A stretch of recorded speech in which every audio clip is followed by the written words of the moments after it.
मनुष्याच्या मनात संशयाचं आणि गैरसमजाचं जर विष पेरलं गेलं तर आयुष्यात पैसा, संपत्ती आणि प्रतिष्ठा अगदी सगळं काही असूनही नसल्यासारखं होतं. तर अगदी हसतं खेळतं आयुष्य कसं जिवंत नरक बनतं याची ही एक थरारक आणि डोळ्यात पाणी आणणारी कथा आहे. नक्की ऐका आणि चॅनलवर अजून नवीन असाल तर सबस्क्राईब नक्की करा. आजची आपली कथा आहे आदित्य नावाच्या एका अशा तरुणाची ज्याच्याकडे वरवर पाहता सुखाची कोणतीही कमी नव्हती. पण तरीही सलग 8 वर्षे तो स्वतःच्याच घरात एखाद्या कैद्यासारखा घुसमटत जगत होता. सलग 8 वर्ष त्याने स्वतःच्याच निष्पाप पत्नीचा आणि पोटच्या लहानग्या मुलांचा भयंकर तिरस्कार केला. पण का? असं काय भयंकर गुपित लपलेलं होतं त्याच्या भूतकाळात ज्याने त्याला स्वतःच्याच कुटुंबाचा वैरी बनवलं होतं? असा कोणता जीवघेणा डाव त्याच्या पाठीमागे रचला गेला होता ज्याची त्याला साधी भणकही लागली नाही? एका माणसाच्या चुकीची शिक्षा दुसरी निष्पाप स्त्री कशी भोगत होती? जेव्हा अनेक वर्षानंतर त्याच्या आयुष्यातला तो काळा कुट्ट पडदा दूर होतो आणि भयंकर सत्य त्याच्यासमोर येतं, तेव्हा त्याच्या पायाखालची जमीन कशी सरकते हे ऐकून तुमच्याही अंगावर शहारे आल्याशिवाय राहणार नाहीत. कर्माचा सिद्धांत कुणाला सोडत नाही आणि प्रत्येकाला त्याच्या कर्माची फळं इथेच कशी भोगावी लागतात हे सांगणारी ही मन हेलावून टाकणारी कथा अगदी शेवटपर्यंत नक्की ऐका. डोळ्यात पाणी आल्याशिवाय राहणार नाही. तर कथेला सुरुवात करूया. पुणे शहर विद्येचं माहेरघर आणि आता IT हब. पण या पुण्यातल्या एका गर्भश्रीमंत कुटुंबातला तरुण म्हणजे आपला आदित्य. वय जेमतेम 25 वर्ष. पण रुबाब असा की पाहणाऱ्याने वळून बघावं. वडिलांचा ट्रान्सपोर्ट आणि ट्रेडिंगचा खूप मोठा आणि जुना बिझनेस होता. आदित्यने नुकतंच आपलं ग्रॅज्युएशन संपवलं होतं. हातात बाप जामातेचा पैसा अगदी खुळखुळत होता आणि रक्तामध्ये तारुण्याची एक वेगळीच नशा होती. कॉलेजमध्ये असतानाच त्याने स्वतःची एक वेगळीच हवा बनवली होती. महागड्या गाड्या, ब्रँडेड कपडे, हातात लेटेस्ट मोबाईल आणि मित्रांची मोठी फौज. बिझनेसमध्ये तो लक्ष घालायचा, पण तेही स्वतःच्या मर्जीने. अरे काय करायचं एवढं काम करून? जिंदगी एकदाच मिळते, ती एन्जॉय करायची बॉस. पैसे काय आज आहेत उद्या नाहीत, पण ही मजा परत नाही येणार, हा त्याचा आवडता डायलॉग होता. त्याची आई रुक्मिणीबाई अतिशय साध्या आणि पारंपरिक विचारांच्या. त्या सतत त्याच्या पाठी लागायच्या. अरे आदू, जरा शांत बस रे आता. कॉलेज संपलं आहे तुझं. बाबांच्या व्यवसायात नीट लक्ष घाल, नाहीतर उद्या हे एवढं मोठं घर आणि व्यवसाय कसा सांभाळशील? माणसाला पैशाची किंमत असावी लागते रे.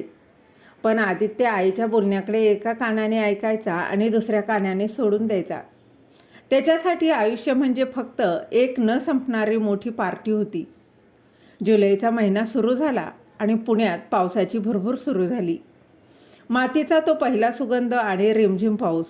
अशा वातावरणात तरुणाईचे पाय घरात कसे थांबणार? आदित्यच्या ग्रुपने प्लॅन बनवला. लोणावळ्याला ट्रेकवर जायचं. शनिवारची सकाळ होती. आदित्य आपली स्पोर्ट्स बाईक काढत होता. रुक्मिणीबाई काळजीने बाहेर आल्या. अरे बाळा, बाहेर बघ किती पाऊस पडतोय. आणि पेपरमध्ये बातमी होती की लोणावळ्याकडे दरडी कोसळली आहे. आणि कशाला जातोयस आज? पावसा पाण्याचा घाट रस्ता नको रे बाबा, पुढच्या आठवड्यात जा की. आदित्यने हेल्मेट हातात घेत हसत उत्तर दिलं. आई, तू ना उगाच टेन्शन घेतेस. आम्ही काय लहान मुलं आहोत का?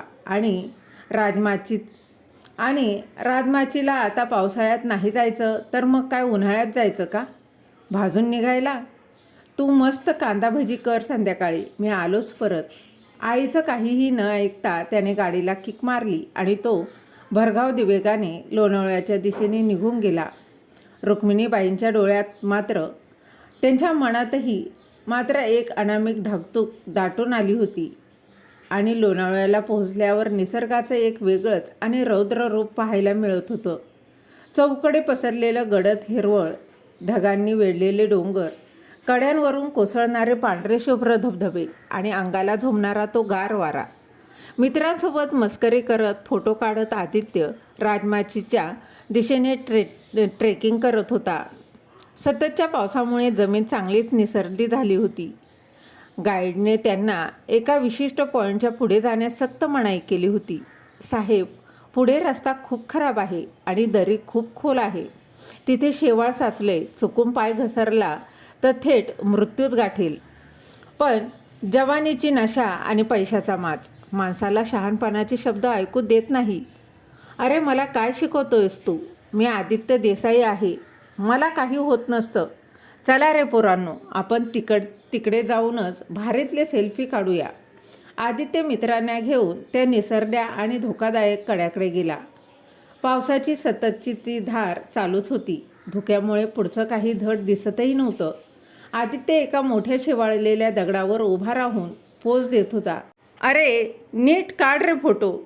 इन्स्टाला टाकायचा आहे, लाईक्स आले पाहिजेत, असं तो हसत हसत बोलतोय तोच त्या शेवळलेल्या दगडावरून त्याचा पाय सटकला. त्याला काही समजायच्या आतच त्याचं शरीर बॅलन्स गमावून वेगाने खाली कोसळायला लागलं. आदित्य मित्रांच्या किंकाळ्या हवेतच विरळल्या. आदित्य वेगाने त्या खोल दरीत धुडकला आणि अंगाला काटेरी झोडपे घासत होती. मोठे दगड शरीरावर आदळत होते. एका क्षणी तो दरीतल्या एका भल्या मोठ्या दगडावर जोरात जाऊन आदळला आणि त्याच्या शरीराचा खालचा भाग त्या दगडावर आपटला. त्याच्या पायातून एक भयंकर वेदनेची कळ मेंदूपर्यंत गेली आणि जंगलात त्याची एक आर्त किंकाळी घुमली. त्यानंतर त्याच्या डोळ्यांसमोर पूर्ण अंधार पसरला. जेव्हा आदित्यला शुद्ध आली तेव्हा त्याच्या नाकात एक उग्र औषधांचा दर्प वास जात होता. डोळे उघडायलाही त्याला प्रचंड त्रास होत होता. सलाईनच्या नळ्या, पांढऱ्या शुभ्र चादरी, डोक्यावर फिरणारा पंखा आणि मशीनचा तो बीप बीप असा येणारा आवाज. तो पुण्यातल्या एका मोठ्या हॉस्पिटलमध्ये होता. त्याने स्वतःचे पाय हलवण्याचा प्रयत्न केला, पण ते जड दगडासारखे वाटले. कमरेच्या खाली त्याला काहीच संवेदना जाणवत नव्हत्या. दोन्ही पायांवर भलं मोठं प्लॅस्टर बांधलेलं होतं. त्याच्या शेजारी रुक्मिणीबाई डोळ्यात प्राण आणून पदराने डोळे पुसत रडत बसल्या होत्या. वडिलांचा चेहरा चिंतेने काळवंडला होता. ते एका रात्रीत 10 वर्षांनी म्हातारे झाल्यासारखे दिसत होते. डॉक्टर आत आले. Good morning mister Aditya. Finally तुम्ही शुद्धीवर आलात. You are very lucky young man. एवढ्या उंचावरून पडूनही तुमचा जीव वाचला, हे एखाद्या चमत्कारापेक्षा कमी नाही. पण डॉक्टर थोडे थांबले. पण काय झालं डॉक्टर? माझे पाय? पण काय डॉक्टर, माझे पाय? मला पाय हलवता काय येत नाही आहेत? आदित्यने क्षीण आणि घाबरलेल्या आवाजात विचारलं. आदित्य, तुमच्या पायाला मल्टिपल फ्रॅक्चर झालेला आहे आणि मुख्य म्हणजे मांडीच्या आणि कमरेच्या आजूबाजूच्या मज्जातंतूंना खूप मोठा मार लागला आहे. शॉक बसल्यासारखा. तुम्हाला किमान 6 ते 8 महिने तरी बेडवरच राहावं लागणार आणि त्यानंतरही चालण्यासाठी खूप फिजिओथेरपी करावी लागेल. तुम्ही स्वतःच्या पायावर पुन्हा कधी उभे राहाल ते आत्ताच मी काहीच सांगू शकत नाही. हे शब्द ऐकले आणि आदित्यच्या अंगावर वीजच कोसळली. जो तरुण कालपर्यंत वाऱ्याच्या वेगाने बाईक चालवत होता, ज्याला पूर्ण जग आपल्या मुठीत असल्याचा गर्व होता, आता त्याला स्वतःच्या पायावर उभं राहण्यासाठी दुसऱ्याची मदत लागणार होती. तो अगदी जोरजोरात ढसढसा रडायला लागला. रुक्मिणीबाईंनी त्याला जवळ घेतलं आणि त्यांनी हंबरडा फोडून रडू लागल्या. पुढच्या 8 महिने आदित्यसाठी खऱ्या अर्थाने नरकासमान होते. एकाच पलंगावर पडून राहणं, प्रत्येक लहानसहान गोष्टीसाठी, अगदी नैसर्गिक विधींसाठी दुसऱ्यांवर अवलंबून राहणं, हे सगळं त्याच्या सहनशक्तीच्या पलीकडचं होतं. पण या वेदनेने आणि एकांताने त्याला आयुष्याचं एक असं सत्य शिकवलं ते तो पैशांच्या धुंदीत विसरला होता. रात्रीच्या शांततेत जेव्हा त्याला वेदनांमुळे झोप यायची नाही, तेव्हा तो विचार करायचा, काय मिळवलं मी त्या मजेपायी? माझा तो खोटा अहंकार, माझी ती बेफिकिरी मला आज इथे घेऊन आली आहे. आईचं ऐकलं असतं तर आज ही वेळ आली नसती. त्याच्यात एक कमालीचा बदल होत गेला. त्याचा तो रागीटपणा, चिडचिडेपणा, तो जाऊन तिथे एका कमालीची शांतता आणि प्रगल्भता आली. जो आदित्य कधी कोणाशी नीट बोलायचा नाही, तो आता आईला जवळ बसवून तिच्याशी गप्पा मारू लागला. वडिलांच्या कष्टाची त्याला जाणीव झाली. 8 महिन्यांनी जेव्हा त्याने पहिल्यांदा वॉकरच्या साहाय्याने जमिनीवर पाय ठेवला आणि तो 2 पावले चालला, तेव्हा तो आधीचा ओढाणटप्पू आदित्य राहिला नव्हता. तर तो आता एक समजूतदार, गंभीर असा आयुष्याचं महत्त्व समजलेला माणूस बनला होता. हळूहळू आदित्य पूर्ण बरा झाला. काठीच्या आधाराने का होईना, तो आता स्वतःच्या पायावर चालू लागला होता. त्याने पूर्ण लक्ष स्वतःच्या बिझनेसमध्ये घातलं. वडिलांचा व्यवसाय त्याने आपल्या हुशारीने आणि नवीन जिद्दीने दुप्पट केला. आदित्यमधील हा बदल पाहून रुक्मिणीबाई आणि त्याचे वडील खूप सुखावले. आता त्यांना वेध लागले होते ते आदित्यच्या लग्नाचे. आदू, आता तू चांगला स्थिर स्तरावर झालायस. घरात आता एक सून यायलाच हवी, म्हणजे माझा जीव भांड्यात पडेल. आता मला नातवंड खेळवायचे आहेत बघ. एक दिवस जेवताना आईने विषय काढलाच. आदित्यनेही शांतपणे होकार दिला, कारण त्यालाही आता आयुष्यात एका स्थैर्याची आणि प्रेमाची गरज वाटत होती. काही दिवसातच एका मध्यस्थामार्फत स्नेहा नावाच्या मुलीचं स्थळ चालून आलं. स्नेहा नावासोबतच ती दिसायलाही अतिशय सुंदर होती. गोरापान वर्ण, पाणीदार डोळे, लांब सडक केस आणि चेहऱ्यावर एक निरागस भाव. ती एका सामान्य पण सुसंस्कृत कुटुंबातील होती. जेव्हा आदित्यने तिला पहिल्यांदा पाहिलं, तेव्हा तो खऱ्या अर्थाने तिच्या प्रेमातच पडला. तिच्या साधेपणाने त्याला वेडं लावलं होतं. स्नेहालाही आदित्यचा शांत, समजूतदार स्वभाव आणि त्यांची श्रीमंती आवडली होती. दोन्ही कुटुंबाच्या संमतीने मोठ्या थाटामाटात पुण्यातल्या एका पंचतारांकित लॉनमध्ये त्यांचं लग्न पार पडलं. लग्नाच्या त्या गडबडीत, सनई चौघडांच्या निनादात आणि नातेवाईकांच्या शुभेच्छांमध्ये आदित्य स्वतःला विसरून गेला होता. त्याला वाटत होतं की आयुष्याने त्याला दिलेला तो वाईट काळ आता कायमचा संपलाय. देवाने त्याच्या पदरात स्नेहाच्या रूपाने एक सुखद स्वप्न आणि सुंदर अशी दुसरी संधी दिली आहे. लग्नाची पहिली रात्र. हवेला एक वेगळाच सुगंधी दरवळ होता. मोगऱ्याच्या आणि गुलाबाच्या फुलांनी आदित्यची बेडरूम नवरीसारखी अगदी सजवली गेली होती. आदित्य खिडकीपाशी उभा राहून बाहेरच्या शांत रस्त्याकडे पाहत होता. त्याच्या मनात विचारांचं वादळ आता माजलं होतं. किती बदलले माझं आयुष्य या 2 वर्षात. मृत्यूच्या दारातून परत आलो मी. स्नेहासारखी एवढी सुंदर आणि समजूतदार माझी पत्नी आहे म्हणून या घरात ती आली आहे. मी तिला कधीच कोणतं दुःख कधीही देणार नाही. तिला अगदी राणीसारखं ठेवीन आणि एक आदर्श संसार उभा करेन. थोड्या वेळाने दाराची कडी वाजली. स्नेहा हातात दुधाचा ग्लास घेऊन हळूहळू आत आली. लाल रंगाची भरजरी पैठणी, अंगावरचे पारंपरिक सोन्याचे दागिने आणि खाली झुकलेली नजर. ती एखाद्या अप्सरेसारखी दिसत होती. आदित्यने पुढे होऊन तिच्या हातातला तो ग्लास घेतला आणि तिच्या डोळ्यात पाहिलं.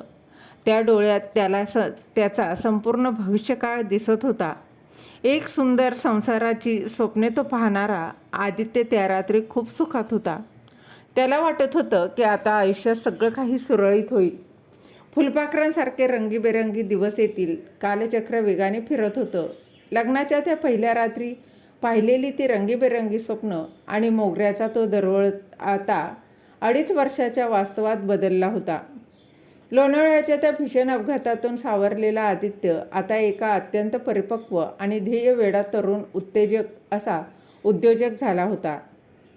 त्याच्या वडिलांचा ट्रान्सपोर्ट आणि ट्रेडिंगचा व्यवसाय असल्यानं त्याने अक्षरशः गगनाला तो व्यवसाय भिडवला होता.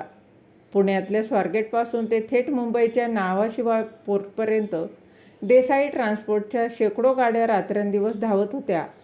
गोदामांमध्ये मालाची आवक जावक अविरत सुरू होती. आदित्यकडे पैसा, प्रतिष्ठा, मानसन्मान यापैकी कशाचीच कमी नव्हती. समाजातल्या मोठ्या लोकांमध्ये आदित्य देसाई या नावाचा दबदबा निर्माण झाला. पण म्हणतात ना, देवाने सगळ्या माणसाला सगळं काही एकाच वेळी दिलं तर त्याला स्वर्गाची किंमत राहणार नाही. आदित्यच्या बाबतीतही असंच काहीसं घडलं होतं. बाहेरच्या जगात तो कितीही मोठा आणि यशस्वी असला तरी त्याच्या घरात प्रवेश करताच एक अनामिक अस्वस्थता त्याच्या मनात विळखा घालायची. पुण्यातल्या प्रभात रोडवरील त्यांचा तो भव्य बंगला आणि त्यातल्या त्या आलिशान सोयीसुविधा, सर्व काही असूनही तो बंगला आतून खूप रिकामा आणि शांत वाटायचा. कारण त्या मोठ्या वास्तूमध्ये एका चिमुकल्या जीवाचा किलबिलाट अजूनही घुमत नव्हता. लग्नाला 2-2.5 वर्ष उलटून गेली तरी स्नेहा आणि आदित्यला अजून मुलबाळ काही केल्या झालं नव्हतं. सुरुवातीला होईल देईल देव वेळ आल्यावर असं म्हणत सर्वांनीच वेळ मारून नेली. पण जसजसा काळ पुढे सरकत होता तसतशी घरातली शांतता अधिकच बोचरी होऊ लागली होती. विशेषतः आदित्यची आई रुक्मिणीबाई. जुन्या वळणाच्या पारंपरिक विचारांच्या रुक्मिणीबाईंचा जीव आता नातवंडांसाठी अक्षरशः तिळतिळ तुटत होता. रोज सकाळी चतुर्शृंगीला जाणं, दगडूशेठ हलवाई गणपतीला नवस बोलणं, कुलदेवतेला साकडं घालणं, हे सगळं करून त्या आता थकत चालल्या होत्या. बाहेर समाजात नातेवाईकांमध्ये गेल्यावर बायका जेव्हा त्यांना विचारायच्या, काय रुक्मिणीबाई, सुनबाईंकडे काही गोड बातमी? लग्नाला आता 3 वर्ष झालीत ना, अजून पाळणा हलत नाही आहे की काय? तेव्हा त्यांचा जिव्हारी लागायचं. तो राग, ती चिडचिड मग साहजिकच घरात स्नेहावर निघायची.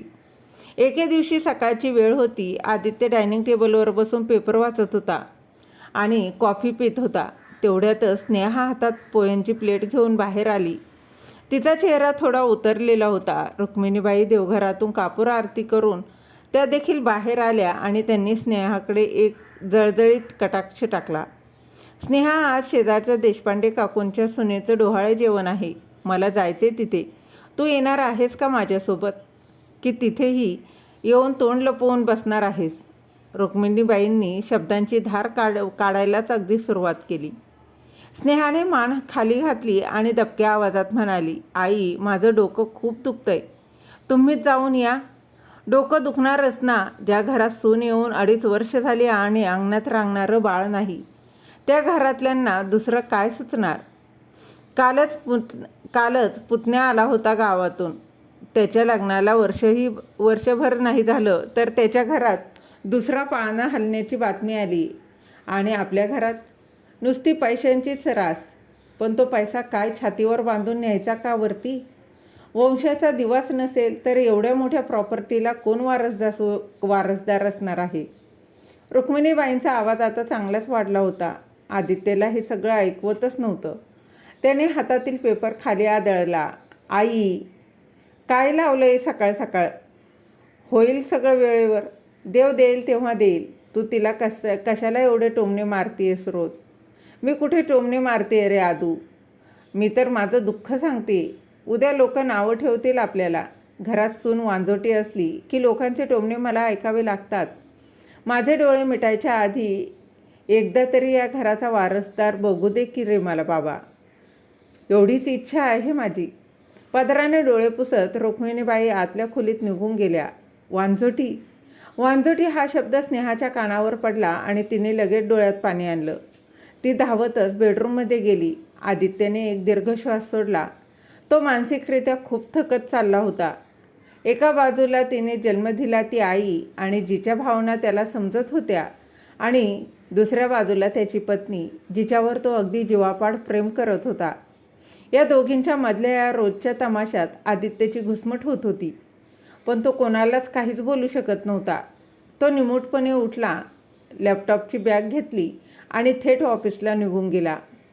संपूर्ण दिवस ऑफिसमध्ये फायलींच्या ढिगाऱ्यात आणि मीटिंग्समध्ये गेला असला तरी आदित्यच्या डोक्यातून सकाळचा तो प्रसंग काही केला जात नव्हता.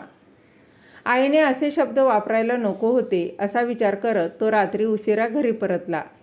घरात पूर्ण शांतता होती. तो अगदी दबक्या पावलांनी बेडरूममध्ये गेला. बेडरूममध्ये अंधार होता.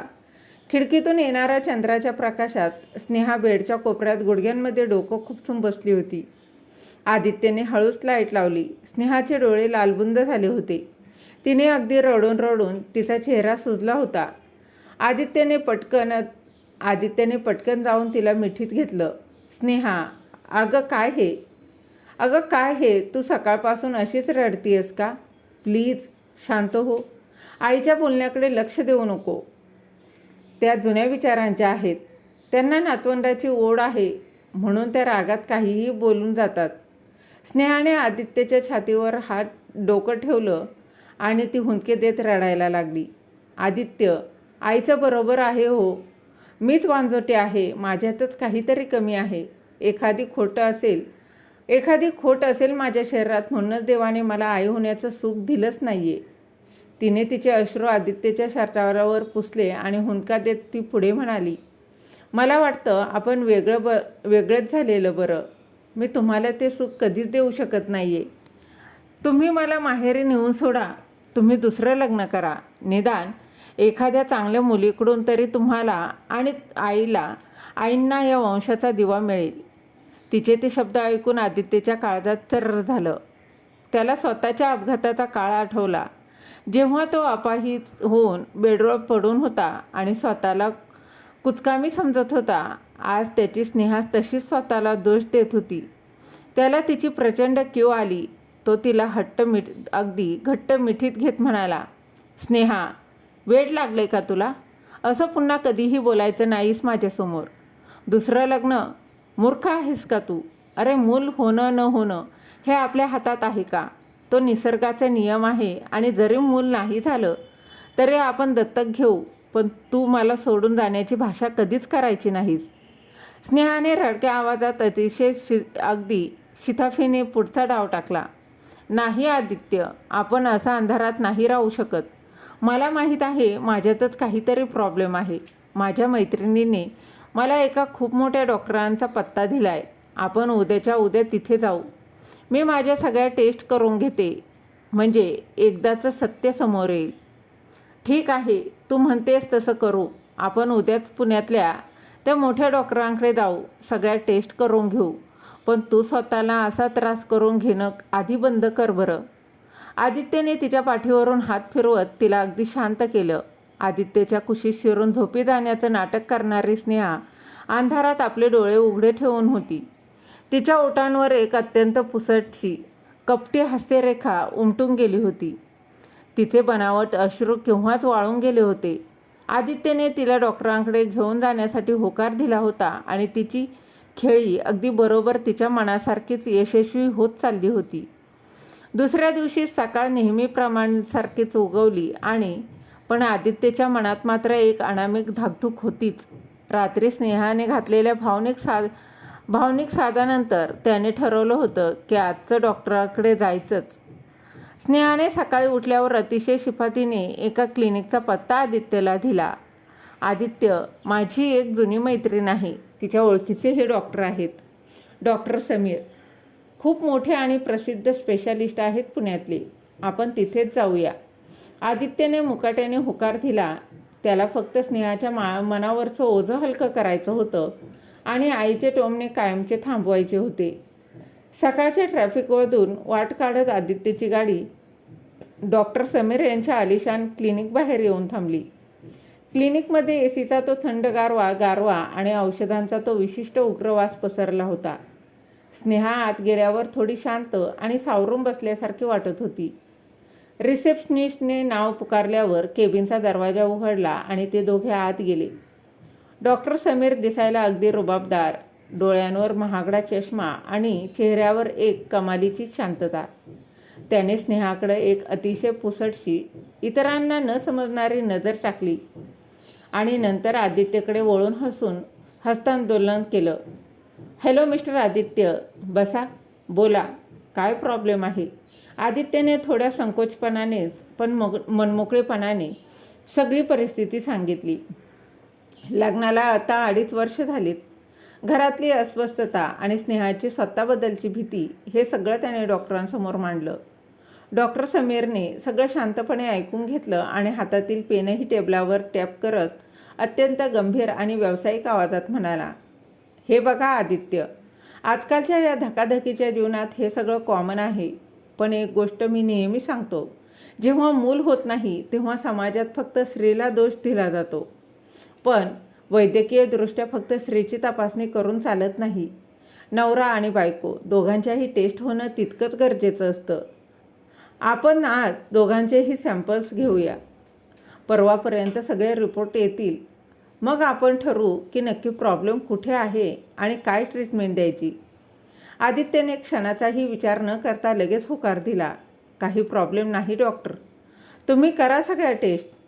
मला फक्त माझी स्नेहा हसतमुख हवी आहे. बाजूला बसलेल्या स्नेहाने पदराआड तोंड लपवून एक खोटा सुस्कारा सोडला. 2 दिवसानंतर आदित्य ऑफिसच्या केबिनमध्ये एका महत्त्वाच्या मीटिंगच्या तयारीत होता आणि तेवढ्यात त्याला डॉक्टर समीर यांचा फोन आला.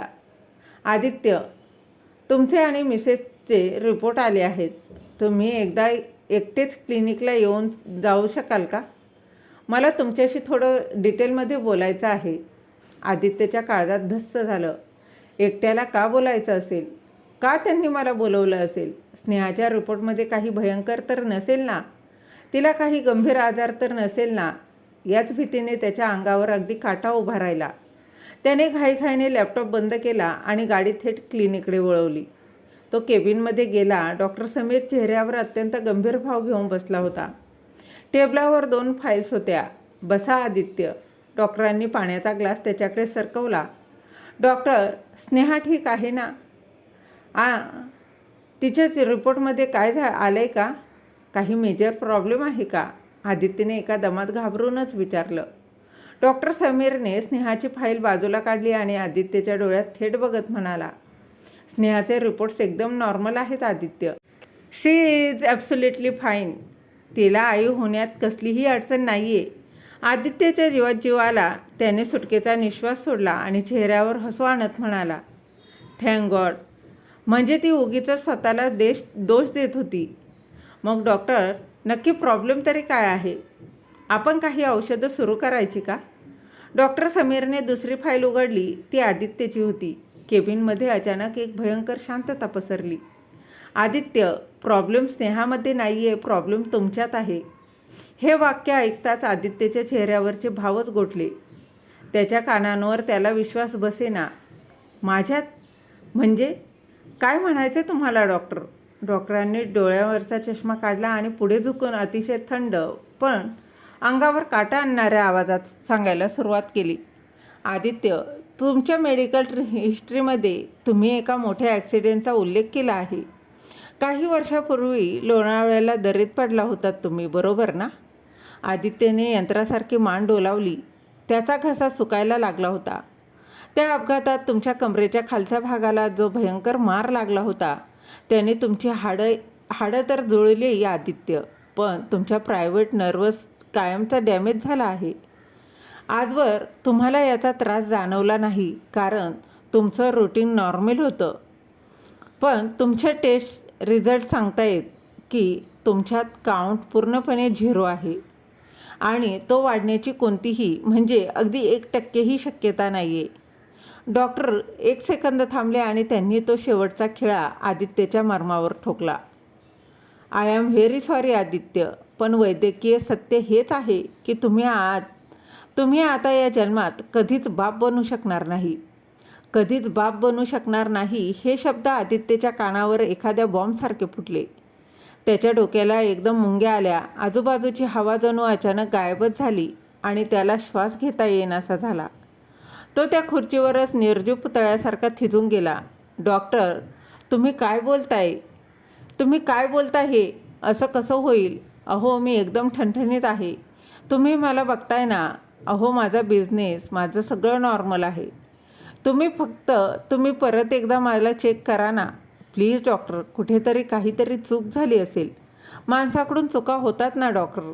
आदित्यचा आवाज थरथरत होता. डोळ्यात पाणी जमायला लागलं होतं. तो अक्षरशः डॉक्टरांसमोर हात जोडून गावाया करत होता. आदित्य, शांत व्हा. सायन्समध्ये खोटं नसतं. मी 3 वेळा टेस्ट क्रॉस चेक केली. तो अपघात तुमच्या पुरुषार्थाला कायमचा संपवून गेलाय. हेच कटू आणि सत्य आहे. डॉक्टर समीरने अगदी निर्दयीपणे पण व्यावसायिक सल्ल्याचा आव्हानात सांगितलं. आदित्यचे हातपाय गळून पडले. एका क्षणात त्याची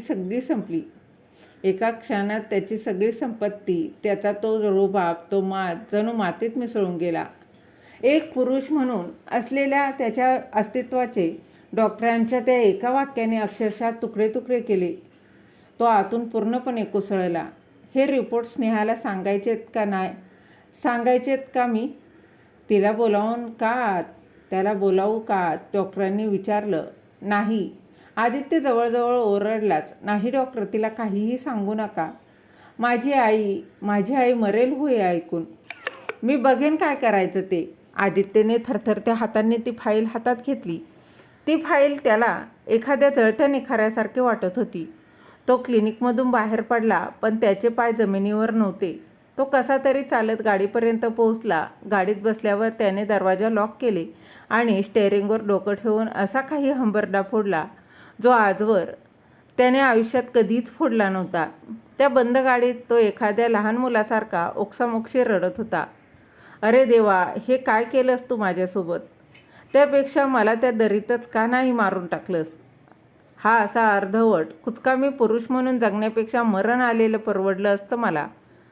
तो स्वतःच्या छातीवर बुके मारून रडत होता आणि त्याच्या डोळ्यासमोर आईचा चेहरा आला. आई, जी रोज उठून बिचाऱ्या सुनेला वांझोटी म्हणून टोमणे मारत होती. अगं आई, तुझी सून वांझोटी नाहीये. तुझा पोटचा गोळाच या जगाला वारस द्यायला नालायक ठरलाय. काय तोंड दाखवू मी आता समाजाला? काय सांगू स्नेहाला? घरी स्नेहा त्याची वाट बघत होती, पण आदित्यला आता तिच्या डोळ्यात डोळे घालून बघण्याची हिंमत होत नव्हती. ती बिचारी स्वतःला दोष देत होती, रडत होती आणि खरा गुन्हेगार तर मी आहे. माझ्यामुळे तिचं मातृत्व हिरावलं जातंय. या अपराधीपणाच्या भावनेने आदित्यला आतून अक्षरशः जाळून राख केलं. त्याचा पुरुषार्थ, त्याचा आत्मविश्वास, सगळं काही त्या एका खोट्या मेडिकल रिपोर्टने हिरावून घेतलं होतं.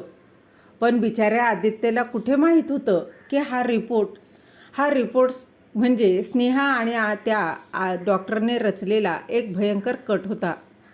स्वतःला सावरत त्याने डोळे पुसले. तो रिपोर्ट त्याने गाडीच्या डॅशबोर्डजवळ लपवून ठेवला आणि आजपासून त्याला एक भयंकर नाटक करावं लागणार होतं.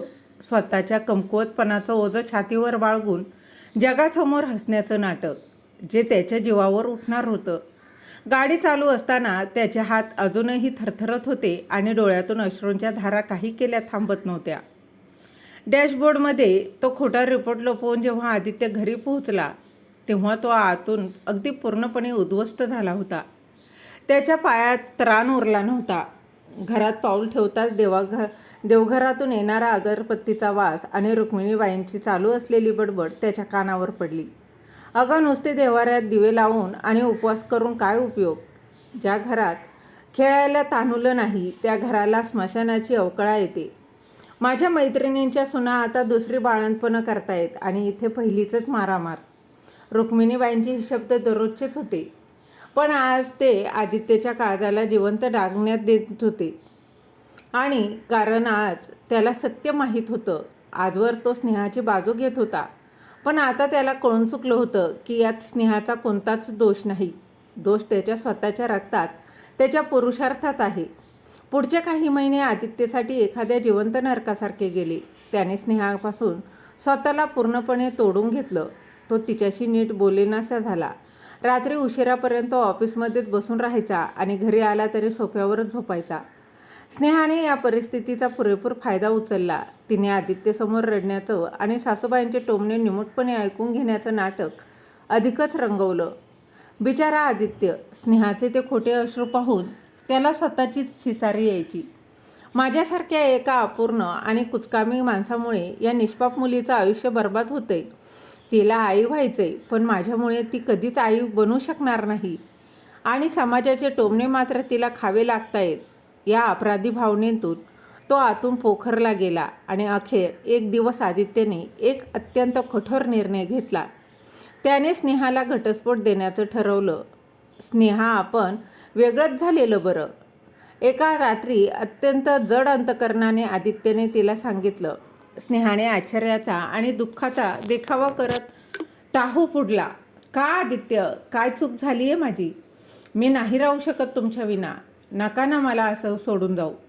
पण आदित्य ठाम होता. नाही स्नेहा, माझ्या आईचा त्रास तुला सहन होत नाहीये. आणि मला तुझी ही रोजची घुसमट बघवत देखील नाही. तू मुक्त आहेस. तू तुझं नवीन आयुष्य सुरू कर. आदित्यने स्वतःचा तो भयंकर दोष जगासमोर आणला नाही. समाजात एका पुरुषाला तू बाप बनू शकत नाहीस हे सांगणं मृत्यूहून भयंकर असतं. आणि दुसरं म्हणजे जर त्याने खरं सांगितलं असतं तर समाजाच्या नजरेत स्नेहा कायमची बिचारी ठरली असती. तिला कुणीतरी सहानुभूतीने जवळ केलं असतं, पण तो सन्मान मिळाला नसता. म्हणून त्याने स्वतःच्या प्रतिष्ठेवर आणि स्नेहाच्या भविष्यावर पडदा टाकण्यासाठी घटस्फोटाचं कारण मतभेद असं दिलं. शिवाजीनगरचे फॅमिली कोर्ट. पावसाळी हवेमुळे सगळीकडे एक प्रकारची उदासी पसरली होती. कोर्टाच्या त्या जुन्या अंधाऱ्या कॉरिडॉरमध्ये आदित्य आणि स्नेहा उभे होते. वकिलांनी पेपर आणले. जज साहेबांनी दोघांनाही विचारलं, तुमचा निर्णय ठाम आहे ना? आदित्यने फक्त खाली मान घालून होकार दिला. स्नेहाच्या डोळ्यात बनावट अश्रू होते. फायनल सिग्नेचर करताना आदित्यचा हात थरथरला. त्याने स्नेहाच्या नावावर पोटकी म्हणून एक भली मोठी रक्कम आणि एक फ्लॅट करून दिला.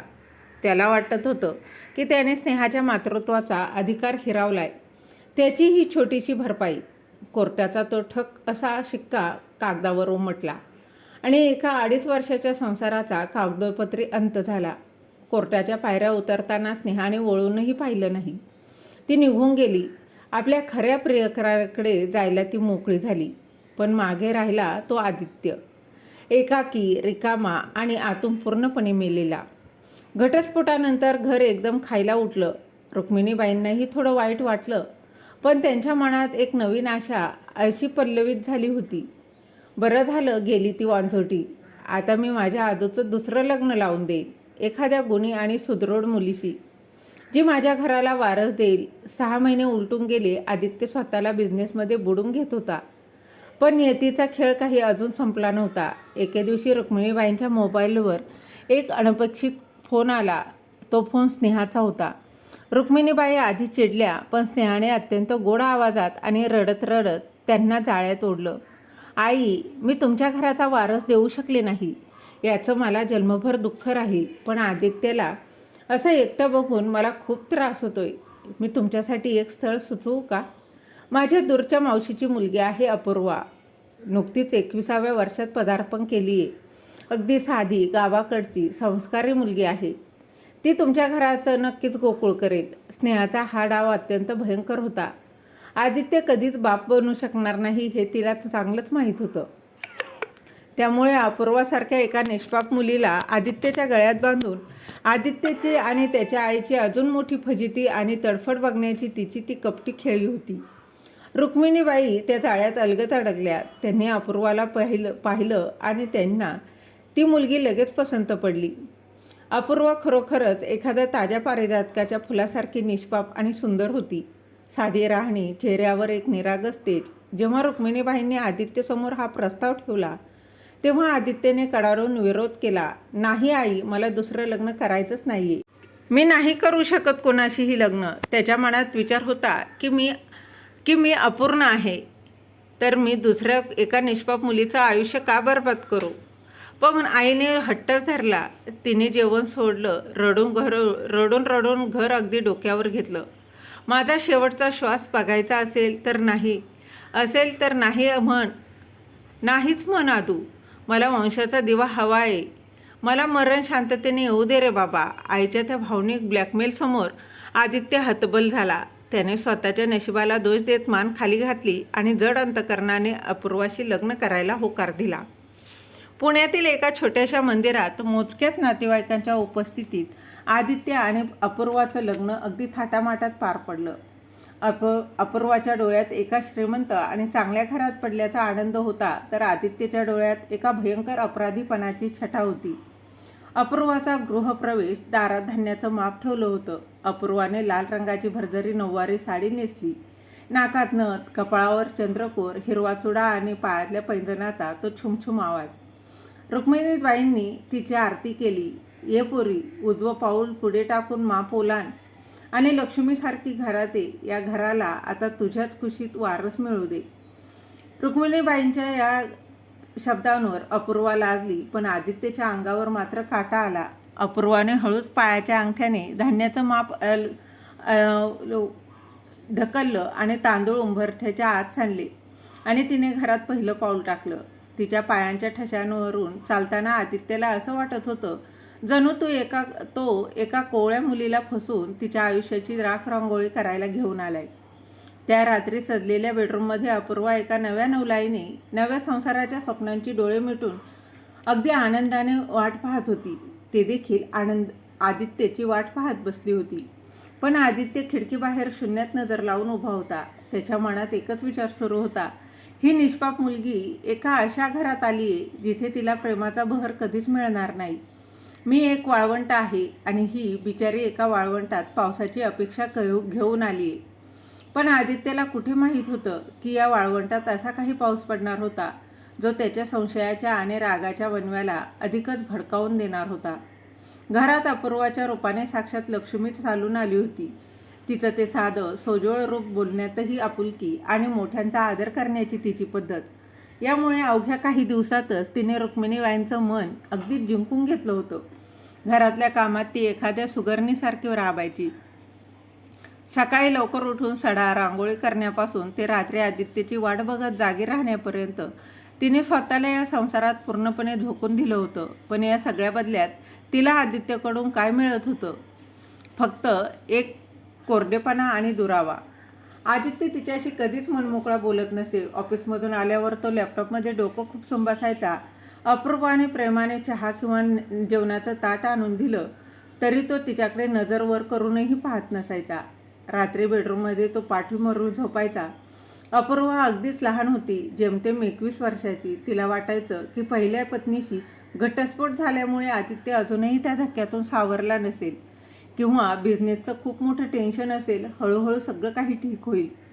माझा नवरा एक दिवस नक्की माझ्यावर प्रेम करेल या आशेवर ती बिचारी रोज सकाळी उठायची. लग्नानंतर नवरा बायको म्हणून जे काही शारीरिक संबंध आले होते तेही आदित्यने केवळ एका यंत्रासारखे कसलीही भावना न ठेवता निभावले होते. कारण त्याला वाटत होतं की माझ्या या मृत शरीराचा आणि कुचकामी पुरुषार्थाचा या कोवळ्या मुलीला काय उपयोग. लग्नाला आता 5-6 महिने उलटून गेले होते. पावसाचे दिवस संपून पुण्यात आता थंडीची चाहूल लागली होती. असाच एक दिवस आदित्य ऑफिसमध्ये एका मोठ्या मीटिंगमध्ये अडकला होता. मीटिंग संपून डोक्याला हात लावून तो संध्याकाळी थकून घरी आला. त्याने घराचा दरवाजा उघडला आणि समोरच दृश्य पाहून तो थोडा थबकलाच. घरातला देवारा फुलांनी सजवला होता. रुक्मिणीबाईंच्या चेहऱ्यावरचा आनंद गगनात मावत नव्हता. त्या आदित्यला पाहताच घाईघाईने पुढे आल्या आणि त्यांनी चक्क आदित्यच्या तोंडात एक पेढा कोंबला. अरे आदू, पेढा खा रे बाबा. आज माझ्या घरात साक्षात परमेश्वराने कृपा केली. माझ्या कुळाचा उद्धार झाला बघ. आपली अपूर्वा गरोदर आहे. देवाने अखेर माझी हाक ऐकली रे. रुक्मिणीबाईंचे हे शब्द एखाद्या सुरीसारखे आदित्यच्या कानावर पडले. अपूर्वा गरोदर आहे, अपूर्वा गरोदर आहे, हे 3 शब्द त्याच्या मेंदूत एखाद्या बॉम्बसारखे फुटले. त्याच्या तोंडातला तो गोड पेढा अचानक त्याला कडू विषासारखा वाटू लागला. हातातील लॅपटॉपची बॅग त्याच्याही नकळत खाली सटकली. त्याच्या डोळ्यासमोर डॉक्टर समीरच्या केबिनमधलं ते दृश्य लख्खपणे उभं राहिलं.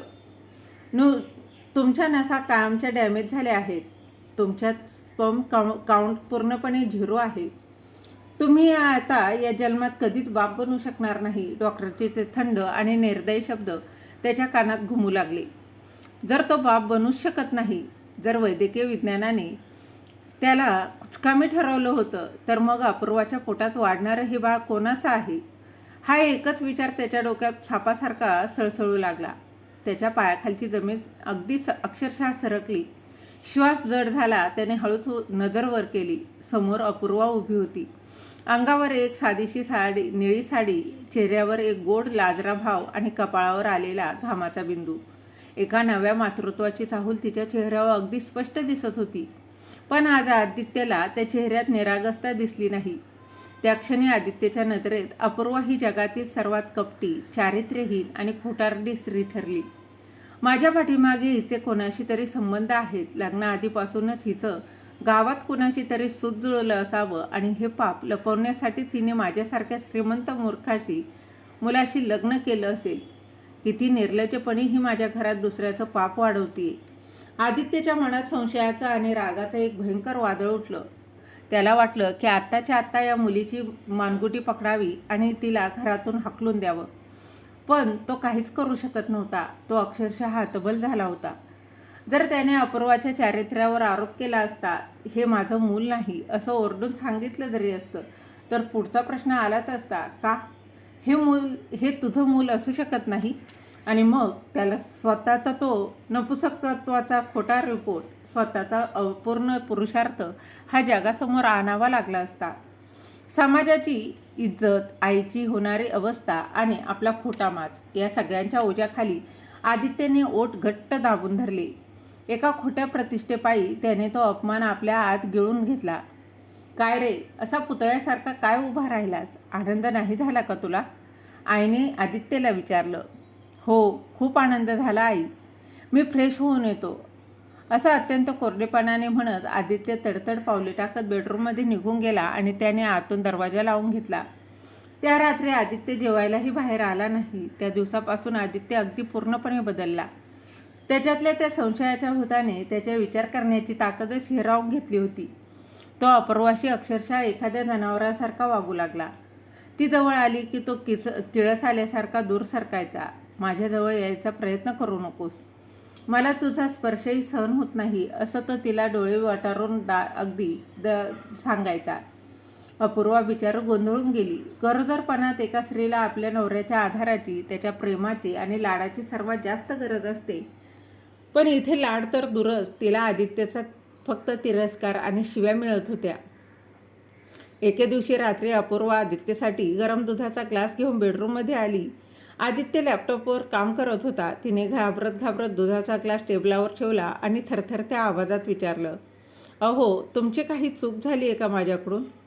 तुम्ही असे का वागताय माझ्याशी? मी गरोदर आहे हे कळल्यापासून तुम्ही माझ्याशी धड बोलतही नाहीत.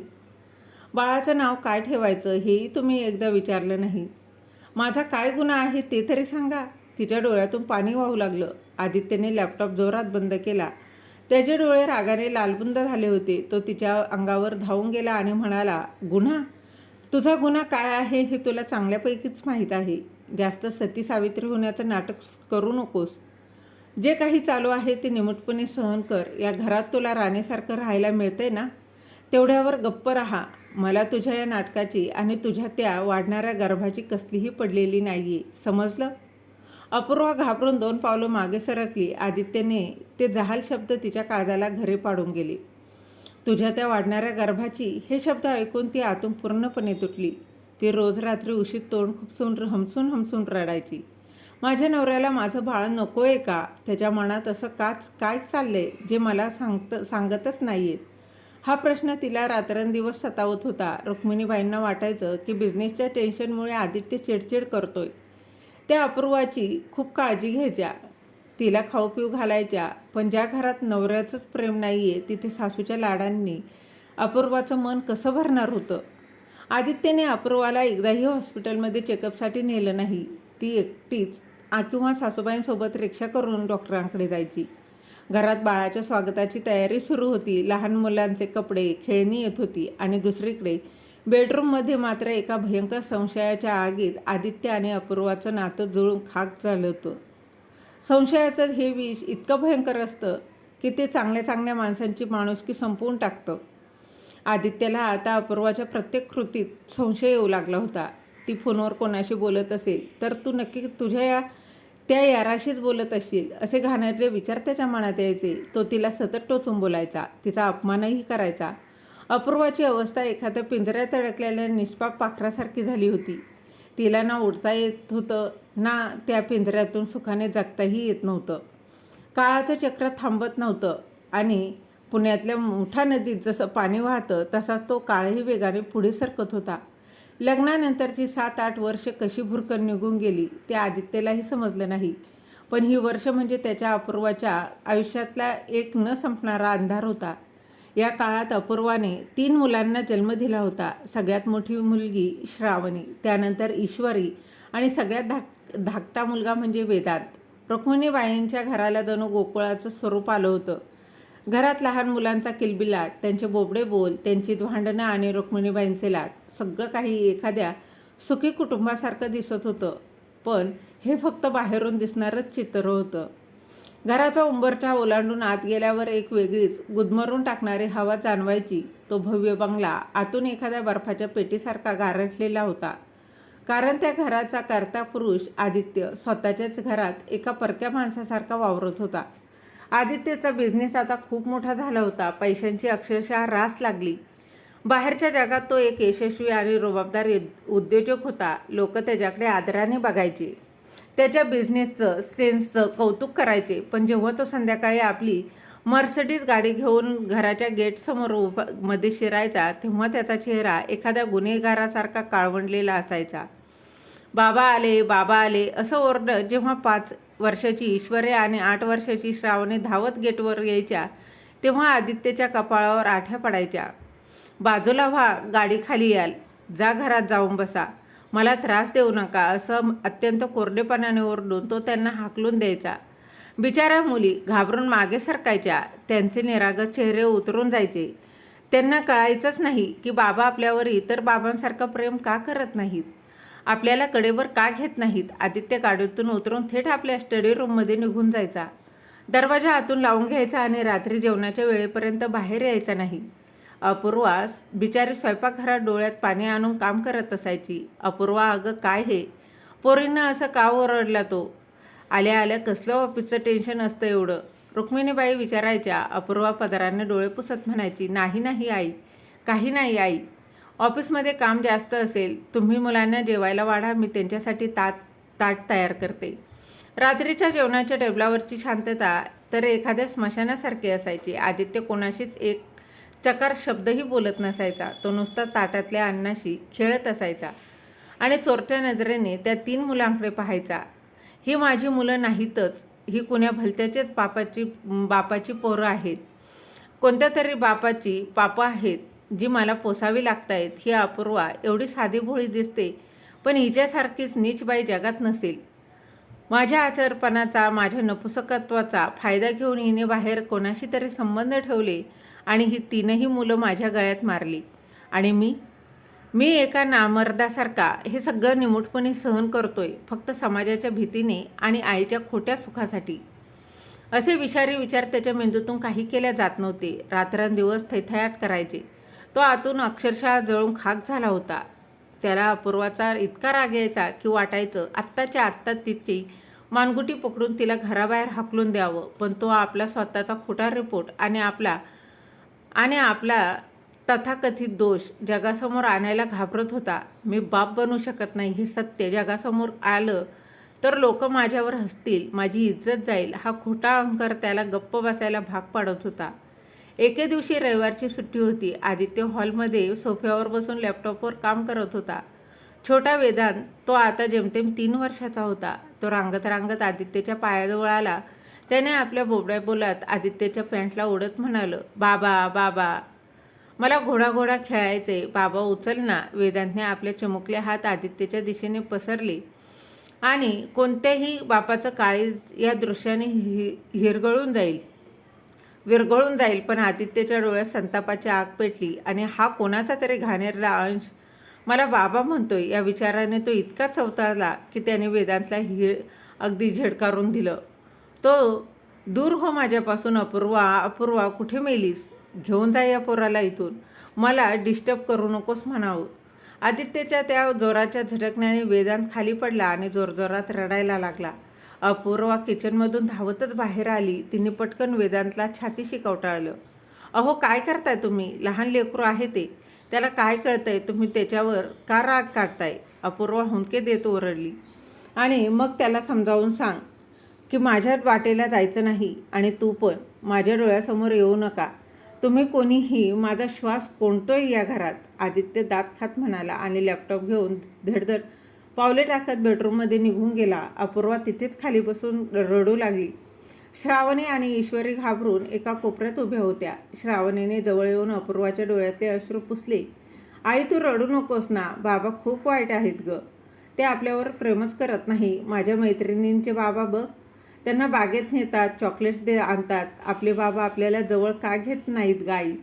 श्रावणीच्या त्या निरागस प्रश्नावर अपूर्वाकडे काहीच उत्तर नव्हतं. ती फक्त त्या मुलींच्या कुशीत घेऊन त्यांना रडत होती. माझा काय गुन्हा आहे देवा? मी या घरासाठी, या माणसांसाठी माझं सर्वस्व अर्पण केलं, पण मला फक्त तिरस्कार आणि शिव्या मिळत आहेत. मी अशी कोणती चूक केली आहे की माझ्या नशिबात असा नवरा आला आहे? रात्री बेडरूममध्ये अपूर्वा आदित्यला जाब विचारायचा प्रयत्न करायची. अहो, तुम्हाला माझी काही चूक वाटत असेल तर मला शिक्षा द्या ना, पण त्या लहान जीवांचा काय दोष? ते तुमच्याच रक्ताचे गोळे आहेत ना. मग तुम्ही त्यांच्याशी असं परक्यासारखं का वागता? माझे रक्ताचे गोळे? हां. आदित्य एक अतिशय कुस्तिक आणि भयानक हसू हसला. सती सावित्रीचं नाटक माझ्यासमोर करू नकोस अपूर्वा. मला सगळं माहीत आहे. तू काय आहेस आणि तुझं चारित्र्य काय आहे हे मला चांगल्यापैकी ठाऊक आहे. फक्त माझ्या आईसाठी आणि समाजाच्या भीतीने मी तुला या घरात ठेवले. ज्या दिवशी माझा संशय सुटेल त्या दिवशी तुला या तुझ्या पोरांना मी अगदी धक्के मारून बाहेर काढेन. अपूर्वा हे ऐकून अगदी सुन्न झाली. अहो, तुम्ही काय बोलताय ते? तुम्ही माझ्या चारित्र्यावर संशय घेताय? मी स्वप्नातही दुसऱ्या पुरुषाचा विचार करू शकत नाही. तुम्ही असं कसं बोलू शकता? ती हात जोडून रडत होती. बस, एक शब्द जास्त बोलू नकोस. माझ्या डोळ्यासमोरून निघून जा, आदित्यने तिला हाकलून दिलं. आदित्यच्या त्या वागणुकीमुळे घरात सतत तणाव असायचा. रुक्मिणीबाईंनाही आता आदित्यचा राग येऊ लागला होता. काय रे आदू, तुला पैशाची एवढी मस्ती आली आहे का? बायका मुलांवर असा अन्याय करतोयस? तुझा बाप कधी असा वागला होता का माझ्याशी? नाही ना. मग आदित्य कोणाचंच ऐकण्याच्या मनस्थितीत नव्हता. पण आदित्य काही केल्या कोणाचाच ऐकण्या मनस्थितीत नव्हता. तो आतून एवढा भयानक नरकात जगत होता. बाहेरून बघणाऱ्याला वाटायचं की आदित्य देसाई किती सुखी माणूस आहे. सुंदर बायको, 3 गोड मुलं, भरपूर पैसा. पण आदित्यालाच माहीत होतं की तो रोज रात्री झोपताना मृत्यूची प्रार्थना करत होता. मला का नाही मरण येत देवा? का मी या खोट्या नात्याचं ओझं वाहतोय? त्याच्या मनात अपूर्वाबद्दलचा संशय आणि राग आता इतका शिगेला पोहोचला होता की तो कोणत्याही क्षणी स्फोट होण्याच्या तयारीत होता. तो एका भयंकर नैराश्याच्या गर्तेत अडकला होता. तणावाच्या आणि संशयाच्या त्या भयानक गर्तेत आदित्यची 8-9 वर्ष कशी तरी निघून गेली.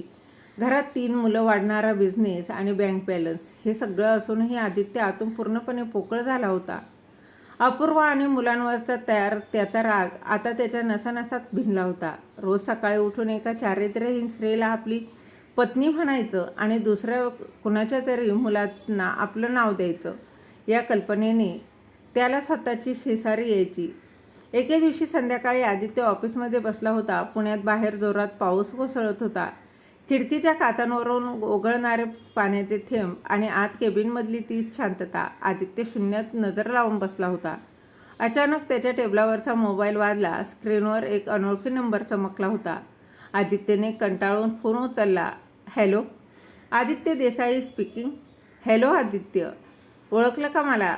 समोरून एक ओळखीचा पण खूप वर्षानंतर ऐकलेला आवाज आला. तो आवाज ऐकताच आदित्यच्या पाठीतून एक थंड शिरशिरी गेली. तो आवाज स्नेहाचा होता. त्याची पहिली पत्नी स्नेहा. तू? इतक्या वर्षांनी अचानक फोन? काय काम काढलंस? आदित्यचा आवाज कठोर होता. आदित्य, मला माहीत आहे तू माझ्यावर चिडली आहेस. मला माहीत आहे तू माझ्यावर चिडली असशील, पण मला तुला एकदा भेटायचं आहे. खूप महत्त्वाचं काम आहे. आत्ताच येऊ आणि काम आहे, तुझ्या आयुष्याशी संबंधित आहे. आत्ताच येऊ शकशील का? मी तुला माझ्या घरचं लोकेशन पाठवते. आदित्यला काहीच कळेना. ही अचानक का भेटायला बोलवते आणि माझ्या आयुष्याशी संबंधित काम काय असू शकेल? त्याच्या मनात 100 प्रश्न उभे राहिले. रागाच्या भरात त्याने फोन कट केला. पण पुढच्या सेकंदाला मोबाईलवर एक लोकेशन आलं. ते कोथरूडमधल्या एका पॉश सोसायटीचं लोकेशन होतं. काहीतरी भयंकर असणार याची पुसटशी जाणीव आदित्यला आली आणि आदित्यला जशी जाणीव झाली त्याने गाडीची चावी घेतली आणि तो तडक त्या लोकेशनच्या दिशेने निघाला. पावसात गाडी चालवताना त्याचे विचार चक्रावत होते.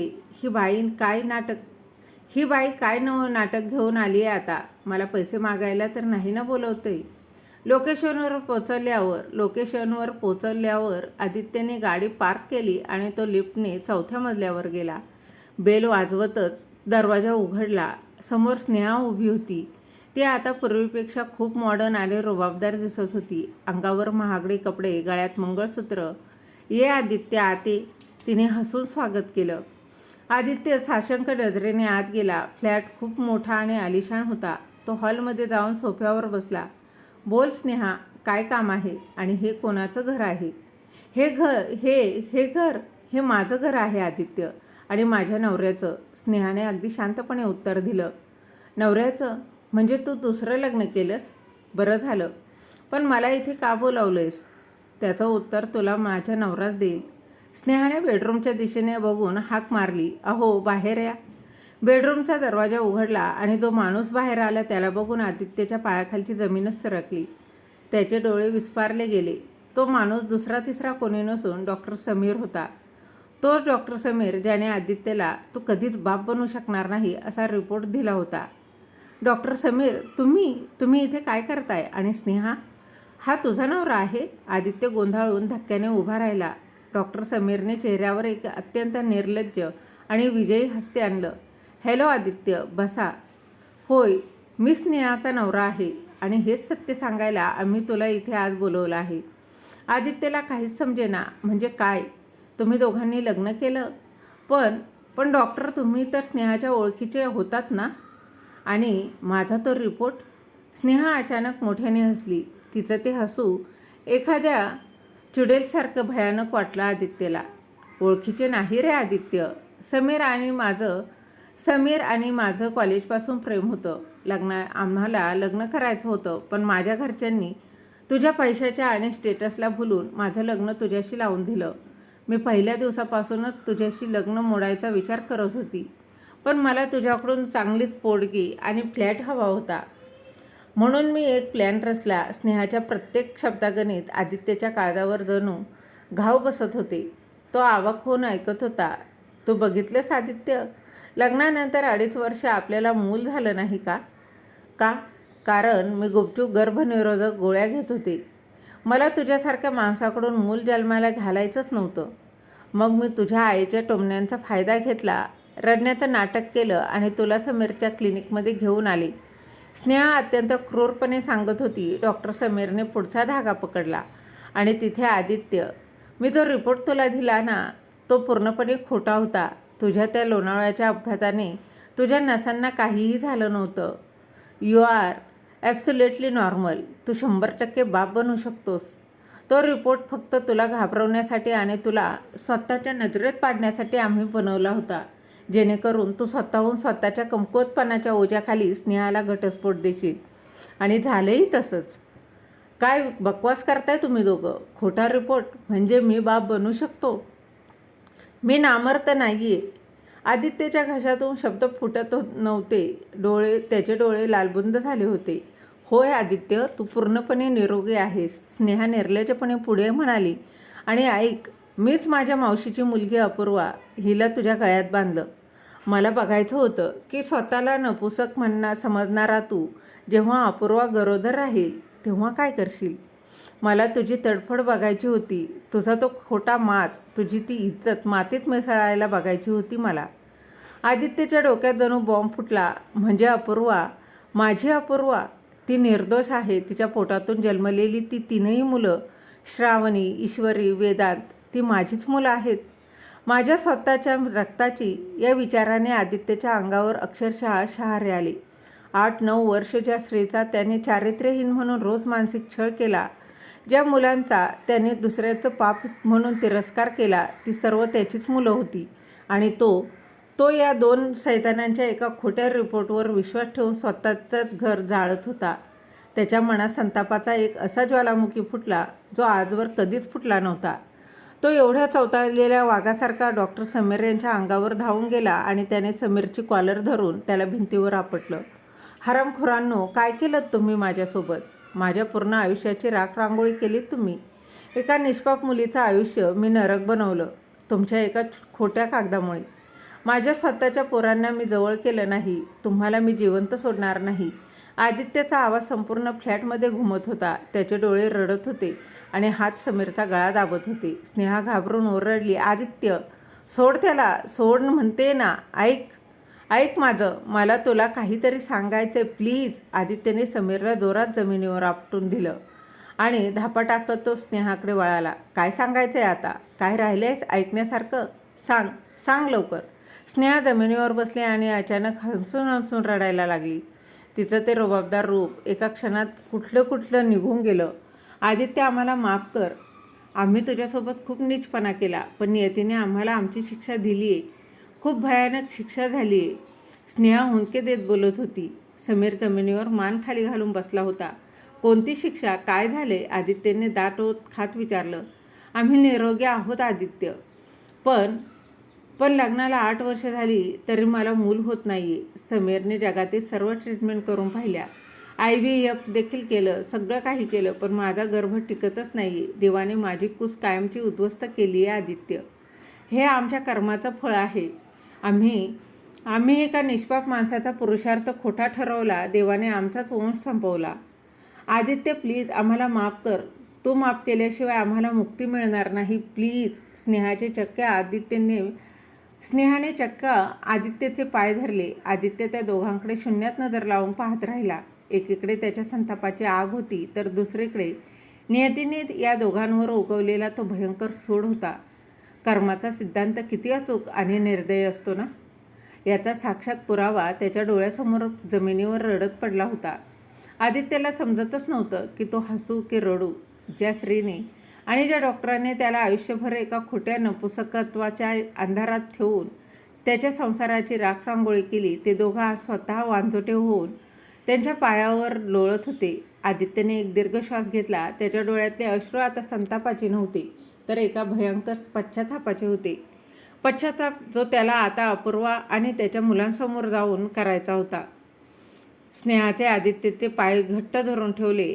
तिचे अश्रू आदित्यच्या बुटावर ओघळत होते. डॉक्टर समीर जमिनीवर गुडघ्यांवर बसून मान खाली घालून रडत होता. ज्या दोन सैतानांनी एका कोवळ्या आणि निष्पाप माणसाचा पुरुषार्थ खोटा ठरवून त्याच्या पूर्ण संसाराची राखरांगोळी केली होती, ते दोघे आज स्वतः वांझोटे होऊन त्याच्या पायांवर लोळत होते. आदित्य, आम्हाला माफ कर. आम्ही खूप मोठा गुन्हा केला आहे तुझ्यासोबत आणि अपूर्वासोबत. आम्ही निरोगी असूनही आम्हाला मूल होत नाहीये. देवाने आम्हाला आमच्या कर्माची फळं इथेच दिली आहेत रे. आम्ही पैसा मिळवला, सगळं काही मिळवलं, पण आमच्या घरात रडायला कोणी पोरगं नाही आहे. ही शिक्षा भोगून आम्ही थकलो आहे आदित्य. प्लीज एकदा आम्हाला माफ कर. तू माफ केल्याशिवाय आम्हाला यातून मुक्ती मिळणार नाही. स्नेहा हुंदके देत गायावाया करत होती. आदित्यच्या अंगात क्षणभरासाठी जो संतापाचा ज्वालामुखी उसळला होता, तो अचानक एका विचित्र शांततेत बदलला.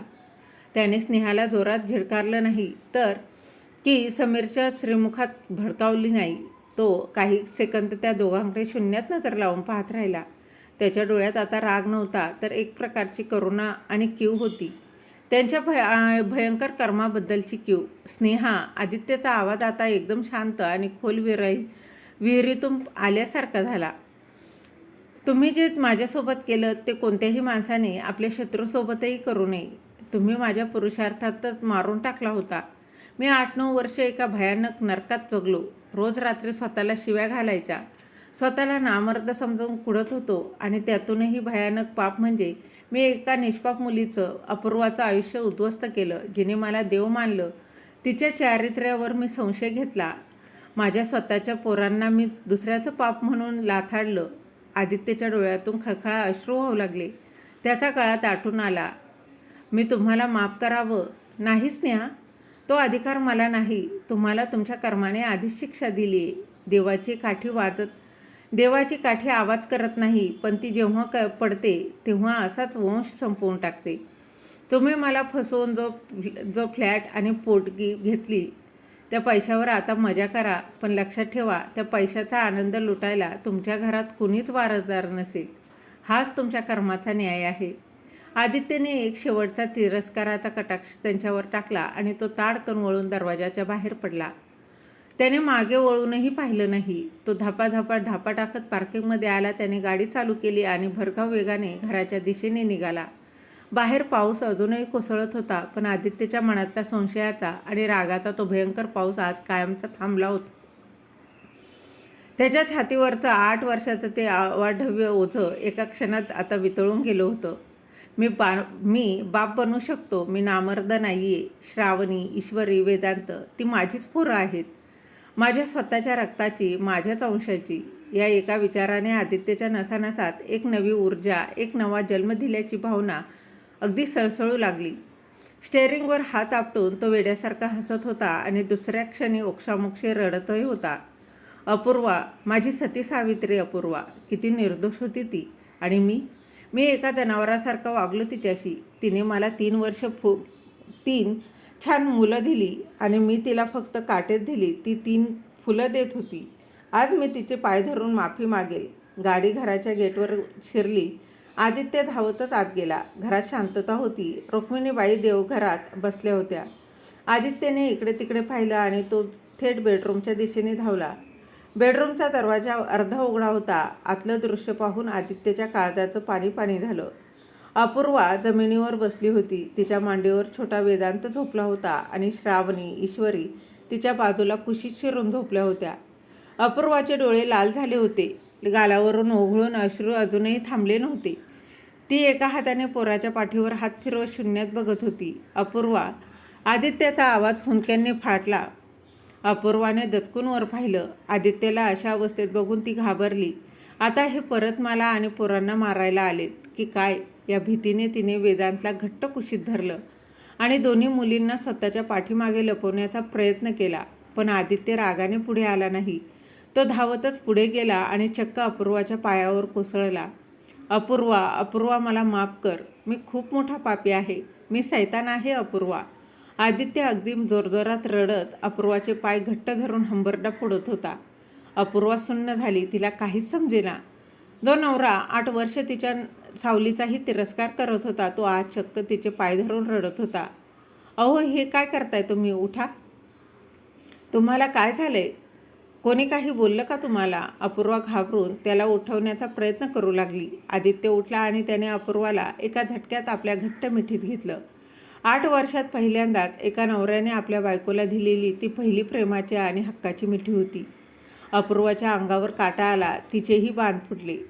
आता ती त्याच्या खांद्यावर डोकं ठेवून रडू लागली. आदित्यने तिला स्नेहाने व डॉक्टर समीरने रचलेलं ते भयंकर कट अगदी सगळा स्पष्ट सांगितला. खोटा नपुसकतेचा रिपोर्ट आणि त्यामुळे त्याच्या मनात झालेल्या संशयाचं विष, सगळं काही सविस्तरपणे सांगितलं. अपूर्वा, मी स्वतःलाच नामर्द समजून बसलो होतो. मला वाटलं मी तुला कधीच सुख देऊ शकत नाही आणि जेव्हा तू गरोदर राहिलीस तेव्हा मला वाटलं की ही मुलं माझी नाही आहेत. पण खरं तर तो माझा खुळेपणा होता. तुझ्यासारख्या देवीवर मी संशय घेतला.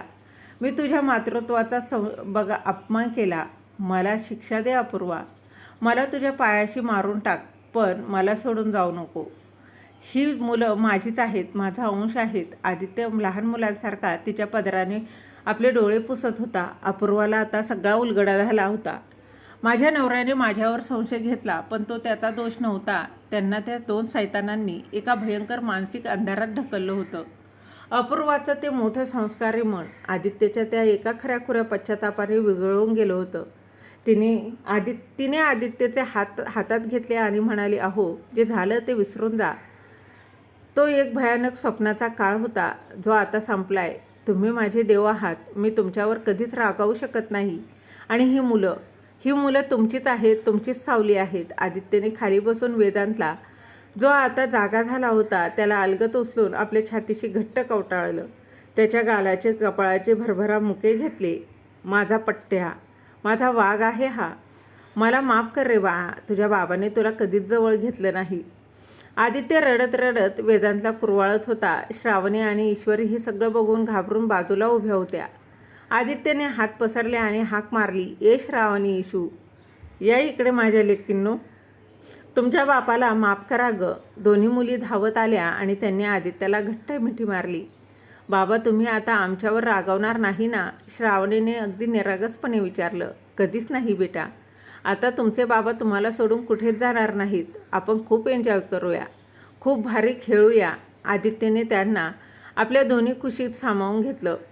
रुक्मिणीबाई देवघरातून धावतच बेडरूममध्ये आल्या आणि हे दृश्य बघून त्यांच्या डोळ्यात आनंद अश्रू तरळले. माझ्या घरात आज खरी दिवाळी आली आहे.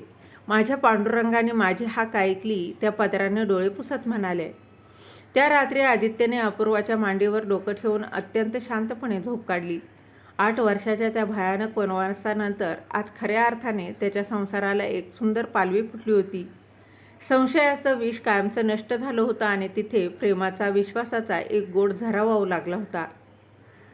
तिकडे मात्र स्नेहा आणि समीर आपल्या रिकाम्या वांजोट्या घरात आपल्या कर्माची फळं भोगत एकाकी आयुष्य जगत होते आणि इकडे आदित्य, अपूर्वा आणि त्यांची 3 मुलं एका नव्या, आनंदी आणि परिपूर्ण आयुष्याची सुरुवात करत होते. तर मग मित्र आणि मैत्रिणींनो, या कथेवरून आपल्याला या 3 गोष्टी अगदी स्पष्टपणे समजतात.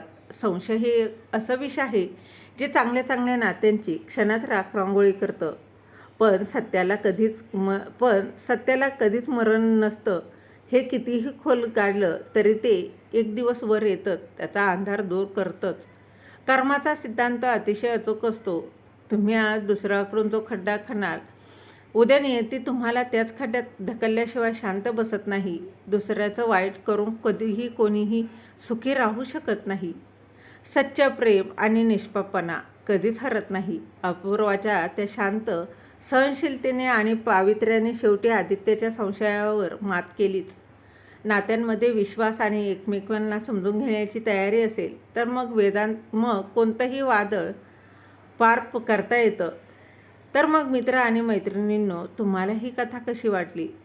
कथा आवडली तर कथेला लाईक, शेअर जरूर करा आणि अजूनही चॅनलला सबस्क्राईब केलं नसेल तर सबस्क्राईब नक्की करा. भेटूया अशाच एका नवीन